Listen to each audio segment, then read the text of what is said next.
aunque sea en un horario otra vez inhabitual, pero con mucho gusto. Y como siempre tengo el honor y el privilegio de compartir cámaras y micrófonos con el licenciado Marco Antonio Aviña. Licenciado, ¿cómo está? Buenas tardes, Rolando, buenas tardes a quienes nos hacen favor de conectarse y de soportar estos cambios de horario, pero bueno, pues son ajenos a nuestra voluntad. Haremos lo mejor que esté de nuestra parte para que el rato sea ameno, con todo y que vamos a manejar pues información que debe preocuparnos. Lo haremos con responsabilidad, con respeto y por supuesto es importante que al final usted norme sus criterios. La verdad absoluta no existe, la verdad absoluta es una absoluta mentira. Entonces, adelante, Rolando. Es correcto. Bueno, un tema que sigue y que está preocupando nuevamente es el tema del COVID y que tiene varios aspectos a atenderse y observarse en cuanto a medidas gubernamentales que son importantes para el desarrollo de la vida y que siempre lo hemos dicho que es un conflicto entre el tema de salud y el tema económico de desarrollo para los pueblos, porque obviamente el paralizar la movilidad de los ciudadanos, de las personas, inhibe el intercambio comercial, el flujo de dinero, y esto representa pocos ingresos para las familias, tiene una injerencia directa en el tema económico, baja este dinamismo y se vuelve un problemón. Entonces, hoy hay un brote muy importante, la famosa quinta ola sobre el COVID, y que vemos y que observamos que hay contagios por donde quiera últimamente y que no sabemos cuáles vayan a ser las medidas a tomar. Bueno, hay muchos contagios, afortunadamente ya no hay tantos casos de defunción, aunque también ha disminuido la población en los centros, en los nosocomios, en los hospitales de urgencias o donde se atendía a las personas de COVID. Pero es importante entenderlo. ¿Por qué? Porque estamos viviendo una inflación verdaderamente fuerte, un tema económico muy fuerte que obedece a muchos factores, hay que decirlo, no hemos sido independientes en el tema económico, pero la verdad es que los precios de los alimentos, de los productos en nuestro país están por los cielos, y esto se tiene que observar no nada más la inflación, sino que se tiene que observar el ingreso también, ¿no? No nada más la inflación, como decimos en Estados Unidos la inflación es del 9%, sí, pero el ingreso de Estados Unidos es otra cosa, acá la inflación es mínima, ¿no? La inflación es menor que allá, pero el ingreso de las personas es mucho menor. Sí, mira, México es uno de los países que menor inflación a nivel internacional ha registrado, que está sufriendo.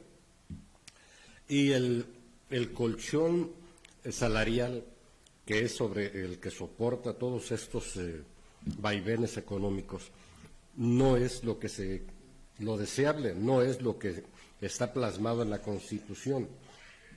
¿Por qué? Porque un salario debe garantizar acceso a los mínimos de bienestar. El problema es las políticas salariales de los últimos 100 años nunca estuvieron indexados los salarios al proceso inflacionario, sino que eran unas consideraciones de carácter político y estaban a criterio de una Comisión Nacional de Salarios Mínimos cuyos ocupantes ganaban sueldos estratosféricos para definir sueldos mínimos de gente que no alcanza a cubrir lo más elemental. Entonces, lo que ocurre ahorita en este país es, ciertamente el salario no alcanza a cubrir la canasta, hay paliativos con los programas federales, los programas de apoyo, los de a los 60 y más, los de Construyendo el Futuro, los de becas para jóvenes, y eso de alguna manera permite sobrellevar la situación. Hay lugares como Alemania, con una situación ya desbordada, Argentina, muy lastimada su economía. Aquí, a pesar de esa burbuja inflacionaria y que es además producto de una burbuja especulativa, no se ha disparado tanto. Lo vemos con la paridad peso-dólar. A nivel macroeconómico hay un control muy riguroso del manejo de las finanzas y una disciplina fiscal en la que ahora sorprendentemente, Rolando, quienes están soportando la carga de la crisis, ahora sí son los empresarios, que no pagaban impuestos, que tenían una ingeniería financiera en la que había una simulación de que pagaban por una ventanilla y pedían la devolución del dinero por la otra. ¿Por qué? Porque entraban que a un régimen de consolidación, porque estaban haciendo recuperaciones de diferencias de IVA, porque hacían deducciones de salariales, una serie de truculencias diseñadas desde la misma Secretaría de Hacienda y Crédito Público y votadas en la Cámara de Diputados para favorecer al gran capital y simular un régimen en el que sí estaban ellos participando y realmente sí, en documentos se ve que entregan el dinero, pero por la otra ventanilla estaban sacando las devoluciones. La verdad es que los mexicanos seguimos viviendo igual, ¿no? Yo creo que... Esto es evolutivo. Es que estas vicisitudes las hemos vivido de toda la vida. Yo recuerdo, pero es evolutivo. No hay mejor calidad de vida, no hay mejor sistema de salud, no hay mejor sistema de educación. Esto ha sido permanente. Yo luego pienso que el tema económico solamente rige a la gente del dinero. Pues sí. La verdad es que la gente pobre, la gente del pueblo, la gente trabajadora, estos problemas siempre los hemos tenido. No, yo no veo solucionado uno solo. Es como los grandes... Con todo respeto lo digo. Sí, los grandes noticiarios te dan... Sí, está bien padre que el dólar sigue igual, sí, pero la calidad... Sí. Eso no impacta. Me da la impresión de que el dólar baja, sube, que la inflación... En eso sí se nota, la inflación se observa y se por eso te digo, la macroeconomía está manejada. La inflación no ha sido tanto porque ha habido subsidios a la gasolina. Están subsidiando. Los precios del producto, del pan, de la leche, del huevo, está por los cielos. Está impactando hace unos 3 meses, si mal no recuerdo, voy a cito de memoria, Rolando. Ya casi al final de uno de los programas hice un comentario sobre fiebre aviar y si recuerdas dije, hay una granja, son varias granjas, pero en una granja sacrificaron entre 30 y 40 mil aves, gallinas ponedoras. O sea, en una sola semana afectaron varias granjas. Reponer ese inventario de gallinas para estar surtiendo el mercado tarda, igual que reponer, porque todos esos animales sacrificados no pueden ir al mercado de consumo humano, se convierten en harina de carne o las incineran, no tengo idea que hayan, pero afecta los precios pero les pega. ¿Por qué? Porque alguien tiene que pagar y el productor dice, bueno, yo perdí 30, 40 mil gallinas, ¿cómo las repongo? De alguna manera tiene que ser alguna maniobra.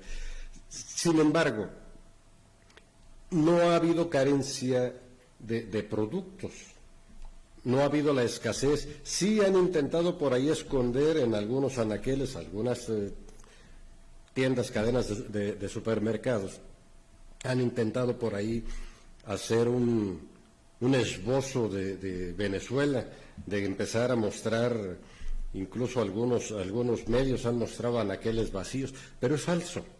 Sí hay mercancía suficiente. Lo que es verdad es que la harina, lo sabemos, la guerra de Ucrania le pegó al granero, le está pegando al granero del mundo. Entonces Rusia es el principal proveedor de harina de trigo y de trigo mismo. Se pelean con Rusia, bloquean a Rusia, le imponen una serie de sanciones económicas. Rusia tiene guardado todo eso. Ahí lo tiene. Sí, pero sí, estoy de acuerdo. Hay una economía que es la que te pega, que es la que me pega. Acá abajo, los grandes especuladores son los que provocan esta situación de que los precios y eso es yo lo que oscilen, se disparen en el mercado. Solo, o el Estado regula el mercado, ¿cuál es lo que más conviene? Y la verdad es que el gobierno sigue siendo permisible, llámese como se llame, el color que sea, ha sido permisible para todas estas especulaciones, no ha dado golpes en la mesa fuerte para reestructurar el tema económico al interior e irse independizando un poco de las economías globales o de las grandes potencias. Seguimos siendo prisioneros, rehenes de especuladores, del entreguismo a la banca. En verdad es que yo me pongo a pensar esto, que la economía y que los puntos y que suben las tasas de interés y que las bajan, pero la gente de abajo le vale un comino eso, porque ella sabe que un pan vale 15, 20 pesos, que el precio del pollo, una pechuga vale casi 110 pesos. Eso sí pega, porque su salario está en 120, 130 pesos. Y eso ha sido siempre y seguirá siendo siempre. Entonces, aquí es lo que yo me pregunto, de una manera muy burda y de una manera tal vez muy precaria, muy primaria, muy primitiva, como lo querramos decir, sin entrar en tantos indicadores económicos, sin entender cómo se hace de los intercambios bursátiles en la bolsa de valores. No, viniendo a lo que a la gente nos interesa y a lo que 120 millones de mexicanos les preocupa es el precio y los ingresos que tienen por el intercambio de su mano de obra. Eso ha sido siempre, seguirá siendo, y parece ser que los gobiernos se mueven, y ahora reestructura el IGE. Mira que desaparezco la UNTA, desaparezco los antorchas campesinos, ya no le doy permiso, los vamos a dar acá a ellos. Sí, pero eso no ha cambiado nada en lo que sigue siendo en nuestro país. Pero mi pregunta es esa, ¿qué es lo que debe de hacer entonces un gobierno para que pueda hacer México el país que se merece? Para que la economía vuelva, para que el pueblo de México siga o vuelva a tener esa grandeza o tenga por fin esa grandeza que necesitamos. Porque alguna vez tuvimos el desarrollo estabilizador en los años 60, con bien o mal, con Gustavo Díaz Ordaz, con esos tiempos de Echeverría, con esos tiempos como haya sido, fueron represores o lo que sea, pero el tema económico alcanzaba con el salario de una persona en la familia y alcanzaba para comer bien. Hoy tienen que trabajar todos, prácticamente hasta los menores de edad tienen que ayudar en los negocios familiares. Tenemos un tema económico fuerte que pega y que lo que sí sabemos es que no tenemos dinero para comprar. Devaluaron al ser humano, Rolando. O sea, los grandes mercaderes, los grandes economistas, lo que están haciendo es devaluar al ser humano. O sea, el trabajo, aunque sea el mismo, te pagan menos. Y es una ficción. Por eso venden la idea de la emancipación de la mujer. Yo no estoy en contra de que la mujer trabaje, pero que trabaje como una forma no complementaria, sino como autoformación, como realización, no como una necesidad para equilibrar gastos. Es una necesidad imperiosa, ¿no? Claro. Es decir, entonces, o trabajas o no comemos, ¿no? Te invitan a que te cases y ya que te casas te ofrecen una casa a pagar en 30, 40 años. Y cuando te entregan escrituras de esa casa, ves que tú pagaste, voy a decirlo hipotéticamente, tú pagaste 3, 4 millones de pesos, 5 millones de pesos, y la casa vale 250, 300 mil pesos. Entonces, te estuvieron robando todos estos años y te lo venden como justicia social. Te entregan casas que sus dimensiones, sus medidas, metes una cama y ya no cabe una silla. Y la sala metes comedor o metes sala. Y la cocina o pones refrigerador o pones una mesita. Entonces, son muy limitadas, pero es un diseño perverso. Ese diseño perverso es para que quienes ahí vivan no tengan aspiraciones, están en un geto, Rolando. Tú pones un clavo en tu muro y la punta del clavo sale en el muro del vecino. O tira la barba. Entonces, lo hacen a propósito para que pierdas la intimidad, sales a tu jardín, que es el jardín del vecino. Entonces, es un tema comercial, ¿no? Son La casa se vuelve masificadas. más como los alimentos, es lo que he dicho, ya no se producen alimentos, para quitar el hambre, sino se producen alimentos para hacer un intercambio comercial. Se vuelve simplemente... Sí, no son bienes, no son bienes, pierde su naturaleza. Son mercancías. Igualmente las casas, entonces todo esto se va transformando para poder adquirir solamente más dinero unos cuantos. Nos volvemos objetos prescindibles en toda la cadena productiva, Rolando. Nos volvemos prescindibles. Porque se enfermó fulano, dalo de baja, contrata a otro. Se murió, dalo de baja, contrata a otro. Y le pasan la estafeta. Ya se murió, sí, estaba asegurado, sí, que el seguro se encargue. Llama a otro. Asunto resuelto. Una sociedad mecánica, autómata, una sociedad sin identidad. Somos números. Yo sigo pensando que los gobiernos, llámese de donde se llamen, En Estados Unidos, por ejemplo, Joe Biden tiene una aceptación del 20%, ¿no? Acá López Obrador tiene una aceptación del 70%, pero se vuelven los gobiernos mercaderes de los grandes capitales, llámese Biden, llámese López Obrador, y lo podemos observar y advertir. Yo no sé si sea muy claro entenderlo, pero, por ejemplo, platicaba con Damon Bullock, el doctor con el que he dado clases de derechos humanos en la universidad. Me dice, no, Rolando, aquí la clase política obedece a los grandes corporativos. Entonces, me recuerdo a la Revolución Francesa. ¿Cómo inicia esa Revolución Francesa? Y espero no ser tedioso ni oírme chocante, ni mucho menos, pero para mí sí, creo que estamos en un momento de reflexión en este momento de esta crisis del COVID. Y no me estoy desviando del punto central. ¿Por qué? Porque tenemos que ponderar ¿qué es más importante? El tema económico, las vidas, la enfermedad, la salud. Siempre decimos todo, cuando la gente da gracias a Dios, la gente que es creyente o no es creyente, danos salud, que todo lo demás, ¿verdad? ¿Cómo están de salud? Mientras estemos de salud, estamos bien, y se vuelve como un dogma, se vuelve como algo aprendido. Pero la Revolución Francesa precisamente así inicia, porque se dieron cuenta los burgueses que ellos mantenían a la corona y al clero. Y entonces dicen, no, espérame, ya no, pues ustedes son los que gobiernan, los que tienen fiestas con pasteles, y son los que hacen alarde de la riqueza, como cuando le preguntaron a María Antonieta, el pueblo no tiene pan para comer, pues que coman pasteles. Se vuelven totalmente lejanos los gobiernos. Hoy traslademos eso de aquel lejano 1789 a este 2022. Sigue siendo lo mismo. Hoy esa clase que hizo la revolución y que cambió la sinergia mundial de los países teocráticos, o de donde decían los reyes que absorbían o que tenían el poder divino para ejercerlo en la tierra de Dios. Pero ahora, ¿quién tiene el poder en la tierra? ¿Quién tiene ese poder en la tierra? ¿Y qué están haciendo la clase? En realidad, cuando leemos el preámbulo de la Declaración de los Derechos del Hombre y el Ciudadano de Francia, cuando leemos la Carta Universal de los Derechos Humanos, dicen que las peores calamidades en la historia de la humanidad se han hecho sobre los seres humanos, y el poder que no sigue siendo lo mismo, que ya no nada más son los reyes los nombrados, sino que manejan el poder divino en la tierra. Es como lo hemos dicho y como lo decía aquí Fernando Tejeda, parafraseando a Miguel Ángel de Quevedo, don dinero, señor caballero. Entonces el que tiene el dinero es el verdadero caballero, y son los que están. En realidad, ¿por qué tenemos una crisis económica?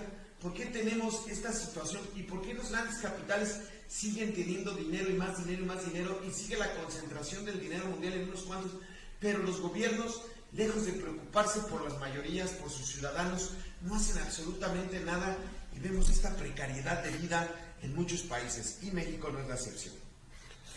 Hace falta un verdadero cambio social radical, en el cual el pueblo verdaderamente tome el poder, y no estos engaños que el pueblo sabio, y que con todo respeto lo digo, yo no soy de ningún partido político, ni de Morena ni PAN. Para mí se me hace una demagogia total ver y observar nada más y decir que porque damos ayudas sociales. Eso no es cierto. El verdadero dinero siguen teniéndolo los grandes capitales. Estamos despertar y hacer una revolución de conciencia los mexicanos, para que podamos tener la riqueza que nos merecemos. Tenemos un país muy rico y que tenemos pura demagogia política. La cosa es que mientras en el programa anterior, Rolando, comentamos, es increíble, este momento de la historia de la civilización humana es de los picos. La historia de la civilización humana va y viene, sube y baja, llega a un momento de esplendor y luego colapsa y se pierde. Este es uno de esos momentos con el telescopio James Webb que está mandando, comentábamos hace 8 días. Estamos por conocer cuestiones, información prodigiosa, entender, vamos a tener visiones del universo a los que nunca ningún otro ser humano tuvo acceso. Somos la primera generación, todo el planeta, que tengamos acceso a un medio visual. Vamos a observar las fotografías, los videos, las explicaciones que den los grandes científicos. Junto con ese gran desarrollo, nos queda un universo interior por conocer, los abismos de las cavernas submarinas, los fondos marinos, el magma mismo de la Tierra. Pero no hemos logrado llegar al interior del ser humano. Que creo que es el más difícil. Hablamos mucho de cuestión espiritual, hablamos mucho de cuestión moral, de cuestión estética, ética. En Estados Unidos se sigue hablando del aborto. Y lo realmente importante que es, una vez que llegas al planeta, claro que tienes derecho a preservar la vida, pero tiene que haber las condiciones de la sociedad para empujar que tu vida sea llevadera en el planeta. No nada más que tengas derecho a estar vivo. Tiene que haber para ti una oferta de un proyecto de vida. Y el obligado para esto es el Estado. Ahí yo coincido mucho contigo en que tiene que haber una ruptura del orden social, lo arquetípico, todo lo conocido, y cambiarlo. Pero un proceso de cambio tarda. Hemos hecho el comentario, ¿cuánto tardamos en formarnos desde, te decía Tetometí, ¿cuántos años tienes estudiando? Pues los años que tienes estudiando es lo que tarda un proceso de cambio. No se cambia en 1 o 2 años. Lo que sabes ahorita no lo sabías hace 5 años, no lo sabías hace 10 años, y hace 15 ni siquiera imaginabas que podría existir lo que ahorita sabes. Entonces, tenemos que irnos acoplando y tenemos que subirnos a esa rueda del cambio de la historia. No podemos rezagarnos, pero no podemos quedarnos gritando nada más. Lo que dicen no es verdad. Tenemos que subirnos y tenemos que empujar y tenemos que hacer la parte que lo que estamos haciendo aquí, de reflexionar, de decirles a otros que piensen lo que está pasando y que visualicen el futuro y que empujen. Vayamos al encuentro de ese futuro, no hay modo de esquivarlo, inevitable, vamos a llegar. Es preferible ir y en el camino, aunque sea improvisar, que quedarnos esperando a que el futuro nos agarre, nos encuentre y nos apabulle. Fíjese que estoy leyendo un libro muy interesante de Ernesto Sábato que se llama Hombres y engranajes de heterodoxia, y habla precisamente de estos temas que me ha llamado la atención y que he tratado de poder entender a la humanidad, ¿verdad?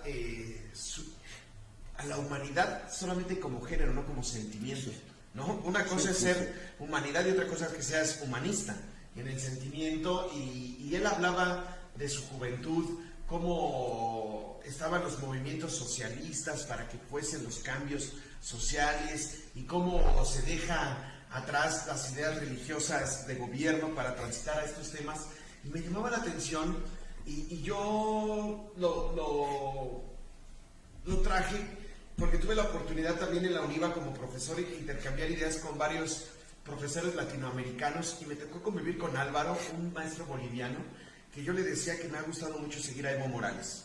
A Evo Morales porque coincidimos cómo logró hacer un cambio verdaderamente económico en su país para revertir la tendencia de los recursos naturales en favor del pueblo, no en favor de los ricos, no en favor de las transnacionales, y cómo logró disminuir en un porcentaje muy interesante la pobreza y la desigualdad de los pueblos mapuches, de los pueblos originarios en Bolivia. Y entonces me dice, pero ¿sabes qué, Rolando? Muchas veces con el transcurso del tiempo esto se quedó diluido porque no encontró Evo Morales resonancia en la clase política de su partido. Y esto me recuerda mucho a lo que estamos viviendo y que hemos comentado en este programa, licenciado Marco Antonio. Cómo aquí a lo mejor Andrés Manuel tenía ideas muy interesantes, pero pues la clase política de su partido político pues son expristas que han estado seguidos y señalados por ser unos sinvergüenzas como Manuel Bartlett, o sinvergüenzas que han estado ahí como René Bejarano, u otros innombrables como han sido los estos de Zacatecas, que quieren levantar la mano nada más para poder tener alguna posibilidad política más, los Monreales.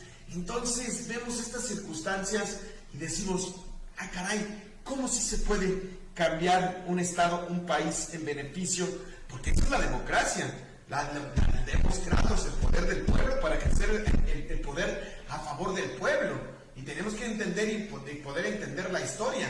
Se dejó de conquistar otras tierras después de los tratados de Westfalia, ¿verdad? En donde hacen esa guerra de los 100 años, en el cual había una guerra entre cuestiones religiosas, entre protestantes y católicos, el imperio romano germánico y todas estas situaciones, para decir, ¿saben qué? Ya no vamos a estar queriendo conquistar otros terrenos y vamos a nosotros a preocuparnos por los habitantes de nuestros territorios. Y empieza el reparto de Europa y surge la teoría del Estado. Pero hoy seguimos viendo que los capitales no tienen Estado. Los capitales no tienen ciudadanía y para muestra basta un botón. Hoy en día están demandando al Estado mexicano con el tema del TEMEC, que está violando. Fíjense nada más cómo esto se contrapone a la idea del Estado. Y estos temas que estamos hablando, yo no sé si en otros medios se hablen, académicamente se hablen o no, pero entonces esta idea fundamental de la formación del Estado y de las repúblicas y las divisiones de poderes es para poder ejercer el poder para beneficiar a las mayorías, no para beneficiar a capitales. Y entonces México empieza a tomar decisiones para poder favorecer a las minorías y poder equilibrar un poco el tema del reparto de utilidades en los bienes de las riquezas naturales que tenemos. Y entonces vienen demandas o quieren demandar al Estado mexicano porque no está cumpliendo con el TEMEC. Entonces, ¿por qué? ¿Qué está por arriba de un compromiso de un representante o un jefe de Estado cuando toma el poder? ¿Satisfacer lo que se establece en tratados comerciales o bien preocuparse por su pueblo? Es una reflexión. Juran guardar y hacer guardar la Constitución, las leyes que de ella emanan, ¿Y si no? Mirando en todo por el bien del pueblo. Y si no, que la nación se los demande. Entonces, cuando la nación se los demanda, se enojan, se molestan. Los capitales, Rolando, no tienen patria porque no tienen matria. Entonces, son igual que, bueno, muchos sentimientos espirituales, no me voy a meter en conjeturas. ¿Qué ocurre con lo que estás haciendo ahorita, que estás narrando sobre México, el TEMEC? México planta simple y sencillamente un postulado que legó el general Lázaro Cárdenas al nacionalizar la industria petrolera, los bienes de la nación, que están consagrados a perpetuidad en la Constitución, y que luego vinieron a una bola de zánganos, le fueron encontrando los vericuetos legaloides y fabricaron las figuras de las concesiones. Hoy por la mañana Jesús Lemus, en un programa tremendo que tuvo, dice: 2/3 partes del territorio nacional mexicano están concesionados a mineros, a mineras extranjeras. Con respeto lo digo a Lemus, ¿verdad? Por eso ya lo habíamos dicho en este programa. Sí, se ha comentado. Pero lo suelta y dice, si nos ceñimos a qué es la parte que le corresponde realmente a los mexicanos, él hablaba de 5, 6, 8 estados comprimidos y todo lo demás está en manos de mineras. Para su exploración, para su explotación, para todo. Está el problema del agua. Los mantos acuíferos en manos de especuladores, cuando son bienes, lo hemos dicho, son bienes, son derechos que requiere el ser humano para existir.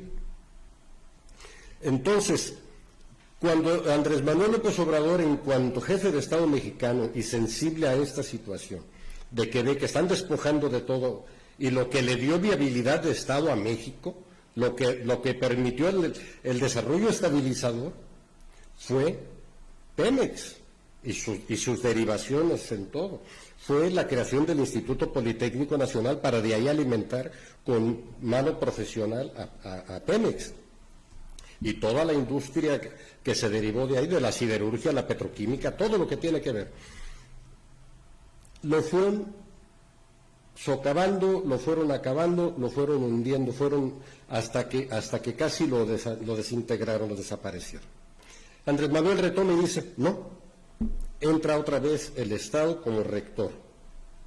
Y Pemex debe ser el puntal del desarrollo económico, debe ser el aportador. Recordemos que el 70-75% de los ingresos del gobierno para convertirlos en obra, todos eran provenientes de Pemex. Y era la caja chica de eso. ¿A dónde se fue todo ese caudal? Lo convirtieron en concesiones, en manos de manos privadas de voraces. De acuerdo, pero ¿qué beneficio le está trayendo a México eso? Seamos todos empresarios, pero en igualdad de circunstancias. ¿Sí?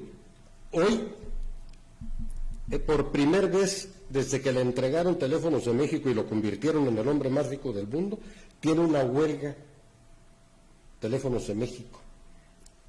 En manos del gobierno era una empresa rémora, era un lastre, costaba mantenerlo, y a un hombre solo lo convirtió en el más rico del planeta. Regreso a Pemex. Andrés Manuel hace una serie de revisiones de todas las concesiones y las está recogiendo. Otros ya ni siquiera se presentaron a reclamar su concesión, cínicos. Y cuando mete la reforma energética, se la regresan, se la votan en la Cámara de Diputados. Le dicen que no, dicen no hay ningún problema. Lo metemos por la vía de la facultad que tiene el gobierno federal, mete un decreto y mete el decreto para la soberanía absoluta sobre el litio. Ya ahí trae a Canadá, a China, a Estados Unidos que andan queriendo venir a negociar y dicen, no hay problema, no estamos cerrados a la negociación, vengan, inviertan y paguen. Se trata de que aquí haya negocio. Déjame más poquito porque precisamente el maestro Álvaro nos escribe desde Bolivia. Qué bien. Qué satisfacción de que esté viendo este programa. Saludos, maestro. Tuvimos un intercambio de ideas muy interesante, una persona muy talentosa, un ser humano con mucha sensibilidad y manda saludos y nos dice, quiero leer, estimado Rolando Flores, lo que mencionas es un común denominador en nuestras naciones latinoamericanas. Saludos desde Bolivia. Es momento que el pueblo tome realmente el control de sus recursos. Lindo espacio de conversación. Saludos desde La Paz, Bolivia. Pues muchísimas gracias al maestro Álvaro Arciere Rosso, sí, porque tuve oportunidad y que creo que tenemos mucho que aprender de lo que sucedió en Bolivia y cómo se fue haciendo esta transformación y que lastimosamente poder entender para poderlo aplicar en nuestro país, por qué no se llega a consolidar el poder del pueblo, entendiéndose como el beneficio para él y que no haya otra misión más importante y otro objetivo primordial dentro del manejo del poder público, del recurso público, que sea beneficiar a su pueblo. Entonces, acá lo que estamos viendo en nuestro país es una circunstancia, estamos atrasados en relación a Bolivia. Bolivia hace cuántos años lo hizo, ¿no? Entonces... Sacaron al carajo al Fondo Monetario Internacional. Correcto, aquí lo hemos platicado en este despachaba en Palacio de Gobierno ahí el representante del TLC, ¿no? De su banco tenía su sucursal allá adentro. Sí, de verdad que son temas. Entonces, esto ver, y a mí es lo que sí me llama poderosamente la atención, es que haya una demanda al Estado mexicano por el cumplimiento del TECMEC. Pero lo que más me llama la atención es que Andrés Manuel firmó el TEMEC. O sea, no es algo que haya heredado de otros gobiernos. Por eso es cuando yo he dicho, Andrés Manuel no es un gobernante de izquierda, Andrés Manuel es de derecha.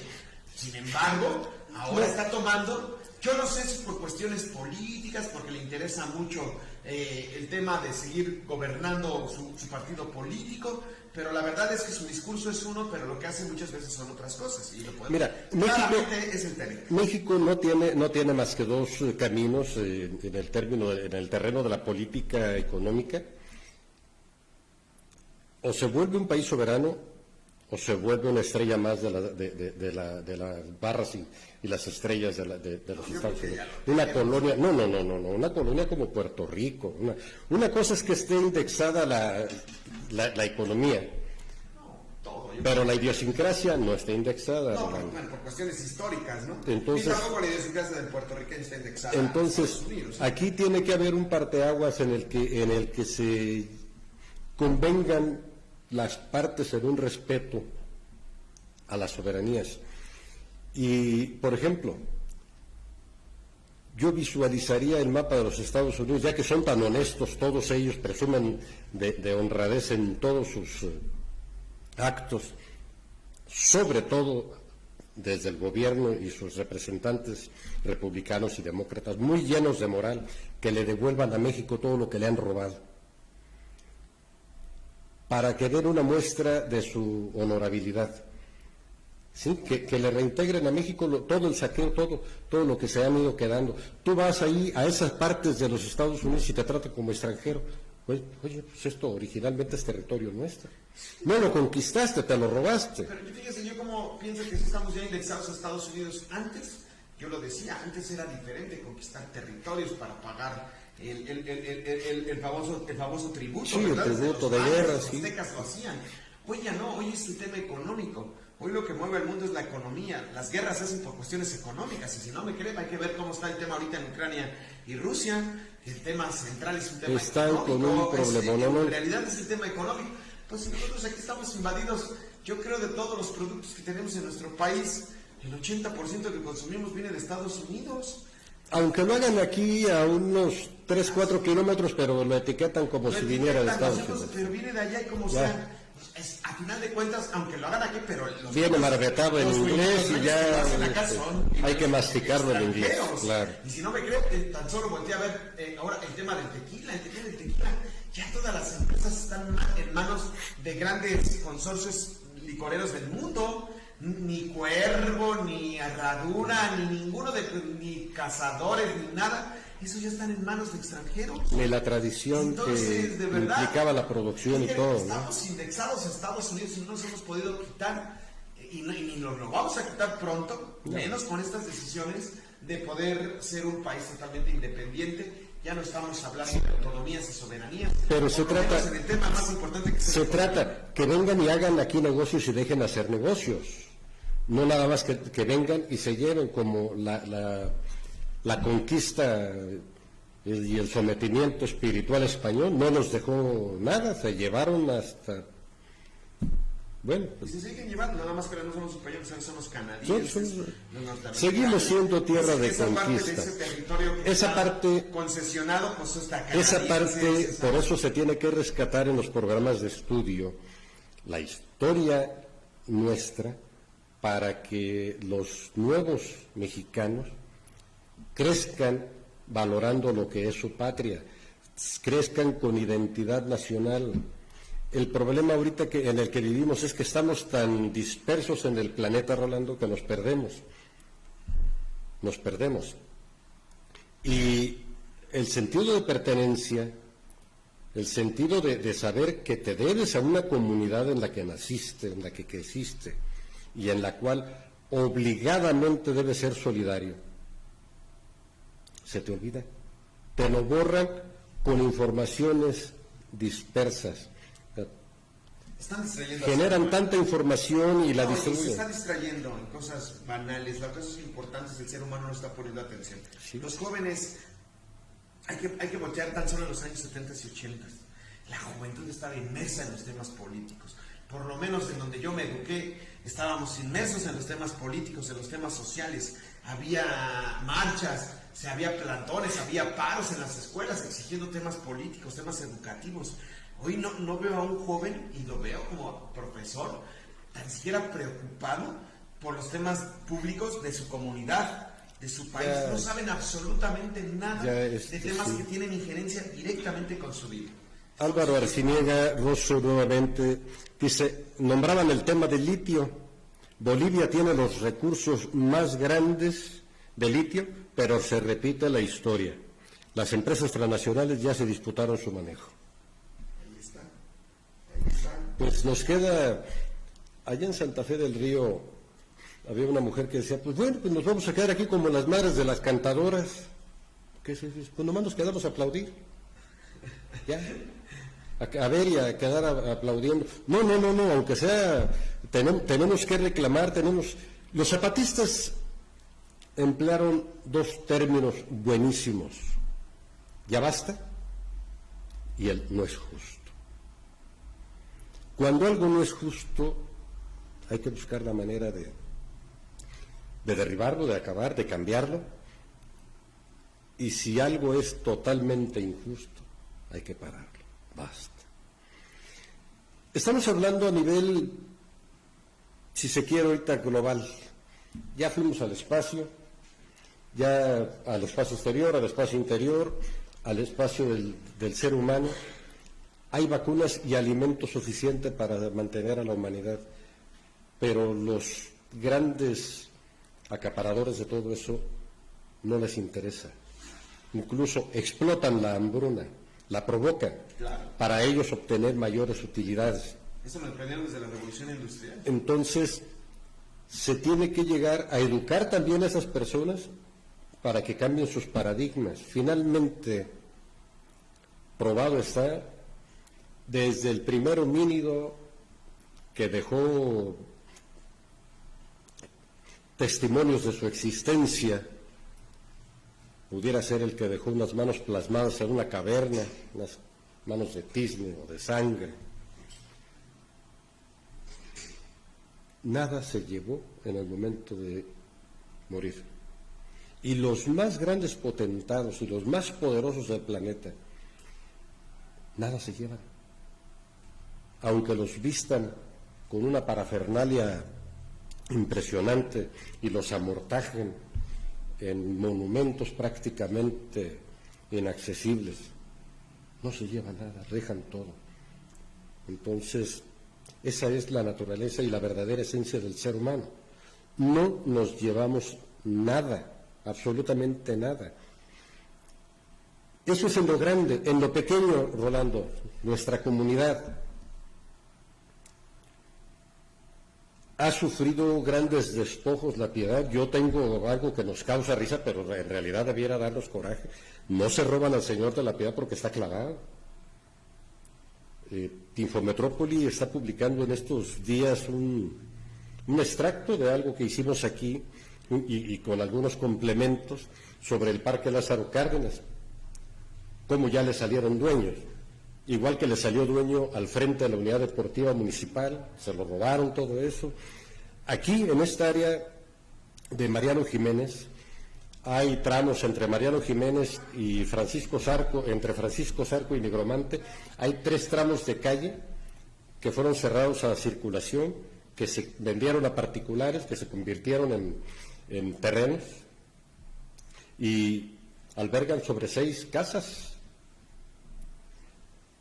En construcciones, en el programa anterior te decía yo, hay que comentar, están cumpliendo 50 años varias obras que le han cambiado la vida a La Piedad. La primera, la obra vanguardia, diría, que en 1972 cambió la fisonomía de La Piedad para siempre. Fue el canal que partía precisamente a La Piedad en dos, un canal de aguas pluviales y que era utilizado como desagüe, como vertedero de aguas negras, como basurero, y está desde un lugar que se llama El Ranchito, en la parte alta de la ciudad, 1 o 2 cuadras arriba del lienzo Char, y termina en el río Lerma.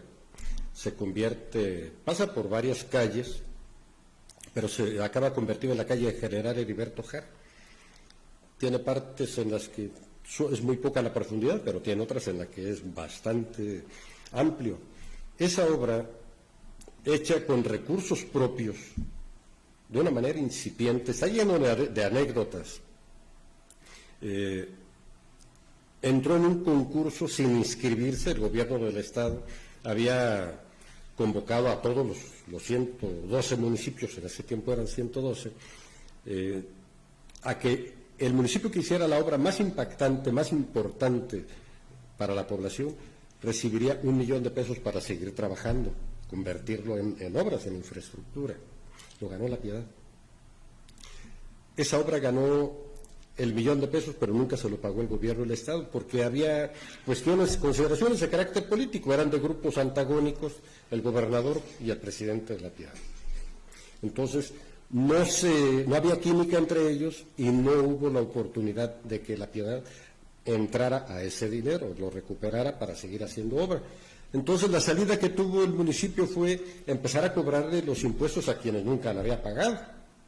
Y de ahí se hicieron las obras que La Piedad todavía disfruta. De ahí nació lo que ahora es el Zapas, lo que se llamaba en ese tiempo Departamento de Agua Potable, pero surge con un programa, un proyecto de 4 pozos, de los cuales 3 quedaron funcionando y alimentando a La Piedad durante más de 25 o 30 años.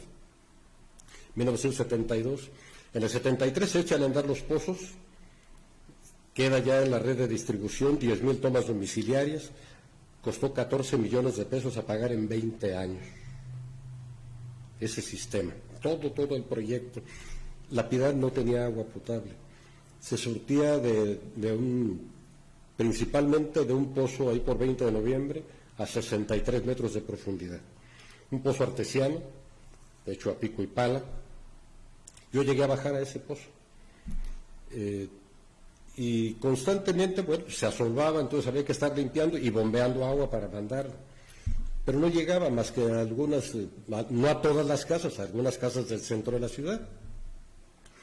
Otro pozo, mero en medio, donde ahora hay un pozo, pero profundo, en el parque, lo que ahora es el Parque Morelos. Era el Panteón, y el pozo estaba a 22, 26 metros de profundidad. Un pozo totalmente insalubre, muy contaminado. Ahí sí, toda la emanación, todo el desprendimiento de los cuerpos, de las grasas y todo, pues se va minando. Y a 23 metros, 25 metros, pues no es un agua realmente potable. Entonces ese pozo se clausuró, de ahí bombeaban agua a lo que ahora es el Jardín Venustiano Carranza. Ahí había un depósito muy grande, ese depósito lo cambiaron por la calle Omobono Melgoza, porque al jardín le había salido dueño. Y finalmente donde pusieron ese depósito, en la calle Omobono Melgoza, también le salió dueño. Entonces se perdió allá, no se perdió acá el Jardín Venustiano Carranza, porque se construyó, se empezó a perfilar ahí una fuente y acabaron poniendo un monumento ahí, pero realmente había un proyecto bonito, pero no se pudo continuar, junto con convertir el Panteón en parque, lo que sí se logró. Entonces, son de las obras, Rolando, que fueron cambiando la fisonomía de la Piedad, y las historias que van dejando, muchas veces van quedando en el olvido, pero algunos que nos tocó vivirlas y publicarlas en su momento, y que las he retomado, porque además pues poseo material para demostrarle a cualquiera mis palabras. Entonces me parece que es oportuno, ahorita que están cumpliendo 50 años, ese tipo de obras. El sistema de agua potable municipal entró en operación en el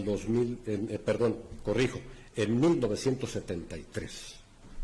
Ya muchos años. Ahí están las obras importantes en La Piedad, y bueno, La Piedad no está exenta de los problemas que vive Michoacán, y que siempre he hablado yo que la clase política es la misma de sinvergüenza. Y para muestra, fíjese nada más, basta un botón lo que está sucediendo ahorita en Michoacán. Hay una deuda por 19,560 millones de pesos, sí, heredada desde los gobiernos perredistas en aquel entonces, desde Lázaro Cárdenas Batel, siguiendo con otro sinvergüenza de, ¿cómo se llamaba este otro? ¿Que siguió, licenciado? De Lázaro Cárdenas Batel, ¿cómo se llamó este? Leonel Godoy, y todas estas bolas de sinvergüenzas políticos rateros, que sean perredistas, sean priistas, sean morenistas, ¿verdad? Porque todos se están tapando la espalda. Michoacán tiene una deuda de 19,560 millones de pesos, es un chingo de dinero, que el cual se está reestructurando el 68% ahora con Banobras, para que se pueda reestructurar la deuda no a 14 años como estaba, sino a 25 años. Es decir, en 25 años los próximos michoacanos que nazcan de aquí entonces ya van a nacer con deuda. ¿Qué les espera a las próximas generaciones? Es que esta bola de sátrapas rateros tiene una deuda de 19,560 millones y ninguno está en la cárcel. Llámese Salvador Járez, llámese Leonel Godoy, llámese Lázaro Cárdenas Batel, llámese Silvano Aureoles, llámese Jesús Reina, llámese como se llamen, son una bola de sinvergüenzas que no hicieron lo que dijo el licenciado Aviña, que jurar por su pueblo. Y entonces el pueblo de Michoacán hoy debe 19,560 millones de pesos, y el gobierno en turno le ha cubierto las espaldas al que va saliendo y al que va saliendo. Es decir, siempre lo he dicho yo, es clase política versus ciudadanos versus pueblo. Y para muestra, aquí está Michoacán. Bueno, hoy Porfirio Muñoz Ledo, mencionaste a Silvano Aureoles, el exgobernador, ya anda de gira, ha visitado varios lugares aquí en Michoacán, y hoy estuvo presente con Porfirio Muñoz Ledo, presentó una fundación que se llama Porfirio Muñoz Ledo Nueva República. Él trae un proyecto, hará unos 20 años de la Nueva República, y hace una serie de planteamientos pues novedosos, precisamente como aporte para modificar algunas cuestiones de la vida nacional. Él, pues es un estudioso, es un intelectual, es un hombre brillante. Mucho más brillante que Andrés Manuel, pero, entonces, mucho, ¿no? Pero si se junta con este tipo de políticos como Silvano, pues lo que está haciendo con la mano lo está borrando con el codo, ¿no? O sea, a mí me interesaría conocer ese proyecto de Porfirio, pues si me dicen que está Silvano, es más, ni siquiera lo veo. Silvano fue a la presentación, no creo que esté en el proyecto, ¿no? Pero digo, Silvano, bueno, la verdad es que... Silvano, donde lo deben dejar entrar es a Puente Grande, bueno, ya no está cerrado al altiplano, a alguna prisión estatal.